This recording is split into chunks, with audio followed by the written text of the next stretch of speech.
ప్రశాంతంగా ఉంచగలగాలి. ప్రశాంతంగా ఉండగలిగినటువంటి స్థితిని పొంది ఉండడం కన్నా ఐశ్వర్యం లోకంలో ఇంకొకటి ఉండదు. ఎవడు తృప్తితో నాకేది లేదని బ్రతకగలడో వాణ్ణి మించిన ఐశ్వర్యవంతుడు ఉండడు. ఎంత బాహ్యంలో ధనం ఉండనివ్వండి, తనకింకా ఏదో లేదని బాధపడుతూ బ్రతికినటువంటి వాడు దరిద్రుడు.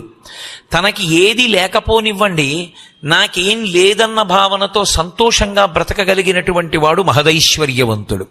అందుకే మానసికమైనటువంటి ధనము భౌతికమైనటువంటి ధనం కన్నా చాలా గొప్పది.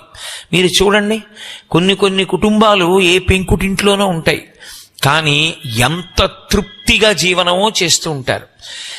పెద్ద పెద్ద హర్మ్యాలలో ఉండొచ్చు, కానీ ఇంకా ఏదో లేదని ఏడిచేటటువంటి వాడికి బాహ్యంలో ఐశ్వర్యం ఉందేమో కానీ లోపల వాడేం ఐశ్వర్యవంతుడు, వాడు దరిద్రుడు. కాబట్టి